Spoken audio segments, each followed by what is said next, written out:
గత 2 రోజుల నుంచి 90,000 మెజార్టీలు వచ్చినాయి, సూపర్ మెజార్టీలు వచ్చినాయి, చరిత్రలో కనీవిని ఎరగని మెజార్టీలు వచ్చినాయి అంటున్నారు. 80,000 నుంచి 90,000 మెజార్టీ వచ్చింది ముగ్గురికే కదా.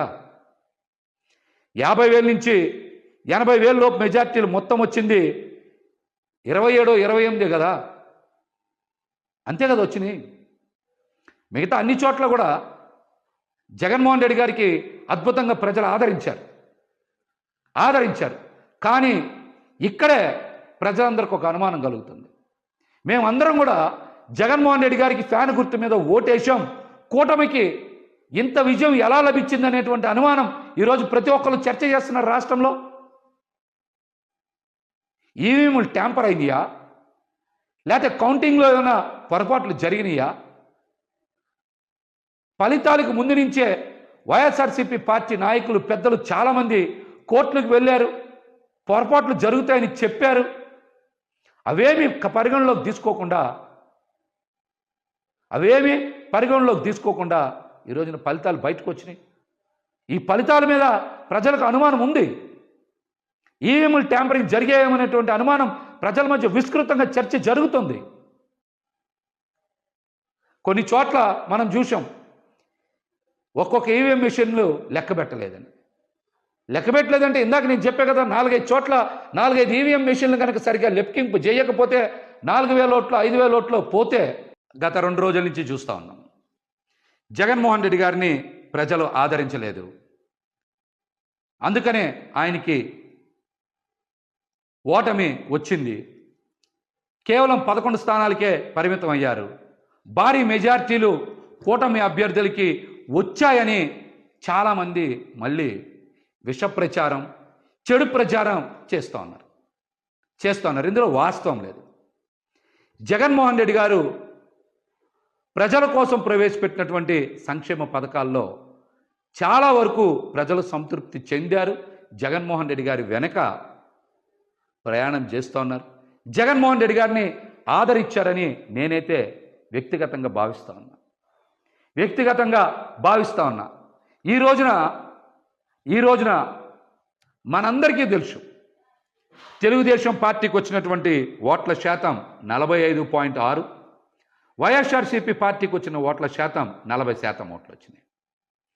అంటే ఈ రాష్ట్రంలో ఈ 2 ప్రధాన పార్టీలకి మధ్య ఉన్న వ్యత్యాసం కేవలం 5.5% మాత్రమే.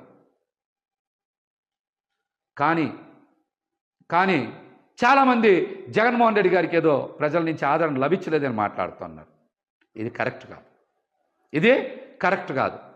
వైఎస్ఆర్సీపీ పార్టీ ఎలక్షనీరింగ్ చెయ్యకపోవడం వలన, నాయకుల మధ్య సమన్వయం లేకపోవడం వలన కేవలం 5,000 నుంచి 12-13,000 ఓట్ల వ్యత్యాసంతో 88 స్థానాల్ని కోల్పోయింది. 5,000 నుంచి 12-13,000 ఓట్లు కనుక 88 నియోజకవర్గాల్లో సాధించుంటే ఖచ్చితంగా 88కి 11 కలుపుకొని 99 అంటే 100 నియోజకవర్గాలు గెలుచుకొని జగన్మోహన్ రెడ్డి గారు మళ్ళీ ముఖ్యమంత్రి అయ్యేవాళ్ళు.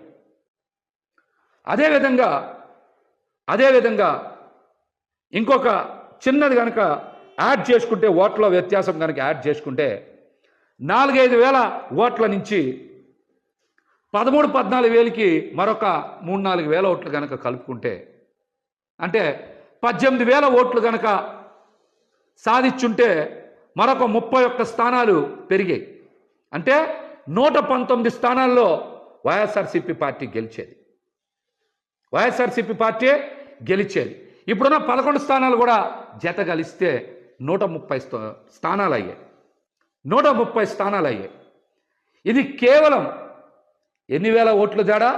4,000 నుంచి 17,000 ఓట్లు తేడాతో వైఎస్ఆర్సీపీ పార్టీ వదిలేసుకున్నటువంటి స్థానాలు 119. ఈ 11 కూడా కలుపుకుంటే 130 స్థానాలు వచ్చాయి. అంటే వైఎస్ఆర్సీపీ పార్టీకి మరొక 10 లక్షల ఓట్లు పడుంటే జగన్మోహన్ రెడ్డి గారు రెండోసారి ముఖ్యమంత్రి అయ్యేవారు. కేవలం కూటమికి వైసీపీ పార్టీకి మధ్య వ్యత్యాసం, ప్రభుత్వ ఏర్పాటుకి వ్యత్యాసం కేవలం 10 లక్షల ఓట్లు మాత్రమే. కానీ దీన్ని భూతద్దంలో చూపించి విష ప్రచారం చేయాలని చూస్తూ ఉన్నారు. ఈ కుట్రలు ఎక్కువ రోజులు కొనసాగవని కూడా తెలియజేస్తా ఉన్నా.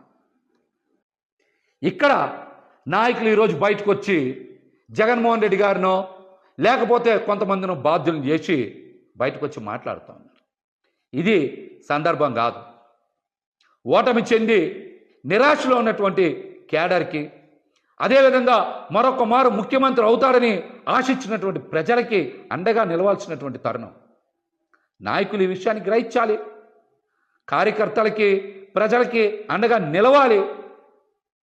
కార్యకర్తలకు అండగా నిలవాలి. అద్భుతమైన ప్రచారం చేసి అన్ని వనరులు సమకూర్చిన తర్వాత కూడా ఓటమికి కారణం నాయకుల మధ్య సమన్వయం లేకపోవడం.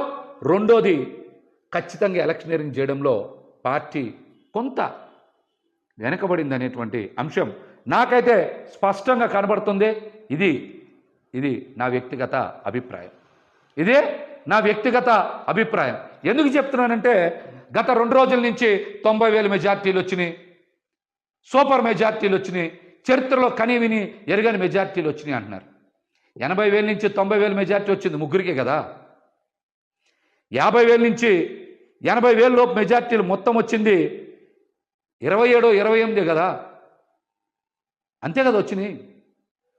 మిగతా అన్ని చోట్ల కూడా జగన్మోహన్ రెడ్డి గారికి అద్భుతంగా ప్రజలు ఆదరించారు.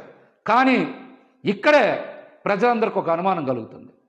మేమందరం కూడా జగన్మోహన్ రెడ్డి గారికి ఫ్యాన్ గుర్తు మీద ఓటేశాం, కూటమికి ఇంత విజయం ఎలా లభించింది అనేటువంటి అనుమానం ఈరోజు ప్రతి ఒక్కరు చర్చ చేస్తున్నారు రాష్ట్రంలో. ఈవీఎంలు ట్యాంపర్ అయిందియా, లేకపోతే కౌంటింగ్లో ఏమైనా పొరపాట్లు జరిగినాయా?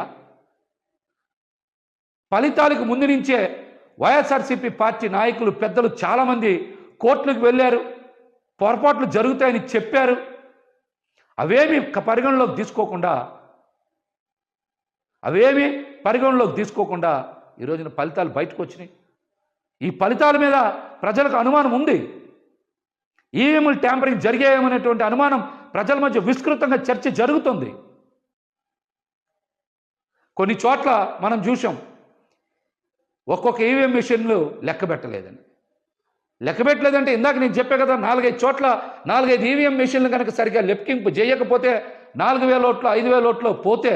ఇప్పుడు ఆపరేషన్ లేకుండానే మోకాళ్లకు ప్లాస్మా ట్రీట్మెంట్. మీ ఆర్థోపెడిక్ సమస్యలన్నిటికీ రోబోటిక్ టెక్నాలజీ ద్వారా తక్కువ ఖర్చుతో శాశ్వత పరిష్కారం. Free consultation. ప్రతి ట్రీట్మెంట్ పై 20% డిస్కౌంట్. ఈ ఆఫర్ కొద్ది రోజులు మాత్రమే. త్వరపడండి. V9 hospitals 9281465842.